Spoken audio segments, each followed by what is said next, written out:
All right, welcome in. Today, we're unpacking something that's literally the lifeblood of any commercial venture, the basic documents of business banking. Now, I know what you might be thinking right off the bat. Paperwork, forms, bank policies, it sounds a little dry, right?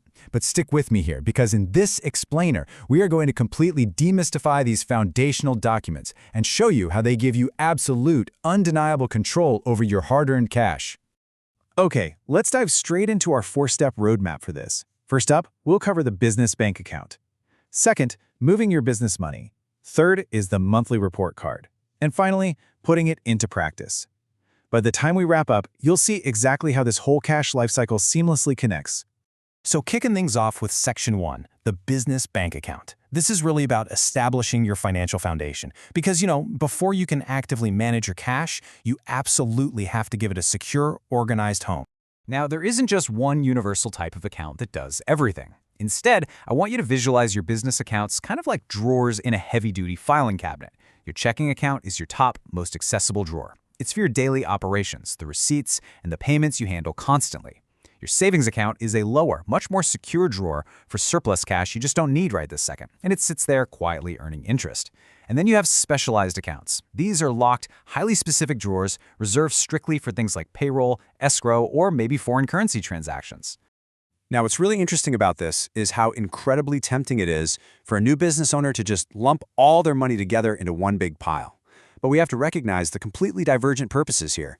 Your checking account is essentially an active cash register. It has super high liquidity, it supports constant everyday payments, and it's built for high transaction volume. Your savings account, on the other hand, is your business's safe for reserve funds. It earns interest, but it comes with limited withdrawals. Choosing the right account is all about choosing the right tool for the exact job you're doing, operations versus long-term reserves. Moving right along to Section 2, moving your business money. Now that our filing cabinet is fully organized, we need to talk about how the money actually flows in and out day to day.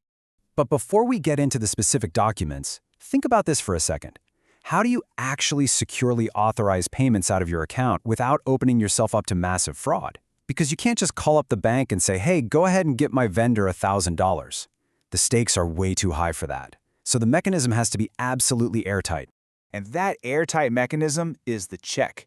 A check is basically a written instruction that directs a bank to pay a specified amount directly from your account to a payee. Simply put, it is a highly secure, physically signed permission slip for your bank. It tells them exactly who to pay and exactly how much, leaving literally no room for misinterpretation. But here's the catch. A check is only a secure permission slip if it's filled out with the right controls in place. You absolutely must include the date, the specific payee, and the amount written out in both numbers and words. But pay super close attention to those last two items on the list, pre-numbered checks and permanent ink. These are absolutely crucial. Why? Well, with permanent ink, a scammer can't simply wash the check and change the amount. And with pre-numbered checks, you can spot it instantly if just one single page goes missing. It's a lifesaver. All right, that brings us to transaction slips. When you're physically interacting with the bank branch, you need these documents to actually mediate the exchange of funds. A deposit slip is a form used to explicitly record cash and checks going into the account, while a withdrawal slip is used to request cash coming out. Honestly, the easiest way to think of this is that a deposit slip is basically a highly detailed receipt that you're creating for the bank, while a withdrawal slip is your formal, documented request to unlock the safe and hand you the cash. When you're preparing these slips, there are non-negotiable contents you have to include. You need the date, the exact account details, an itemized list of your cash and checks, the total amount, and of course, your signatures. But honestly, the most critical step isn't just sliding this slip over to the teller, it's keeping a copy for your own record so you can update your internal cash book immediately. Because without that, your internal books are instantly out of sync the second you walk out the door. Okay, we've made it to Section 3, the monthly report card. This is all about accountability and review.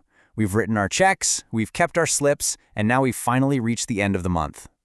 And this is exactly where the bank statement steps into the spotlight.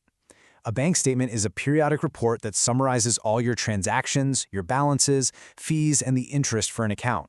Basically, I want you to think of this as the ultimate monthly report card for your business's money.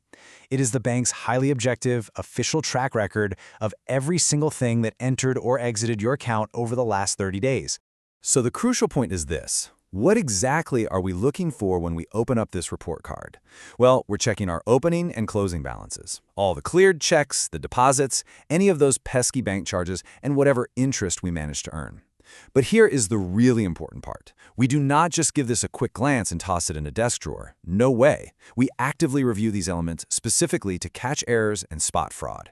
We use this statement to double-check our cash records and make absolutely sure that the bank's version of reality perfectly matches our internal cash book. Which leads us right into our final phase, Section 4, putting it into practice. Let's look at a real-world scenario so we can see how all this theory actually plays out in action. And this brilliantly illustrates our point.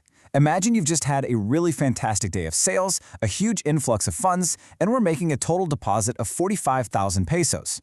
But look at how it's itemized. We have 25,000 in physical cash, check 1 is for 8,000, and check 2 is for 12,000.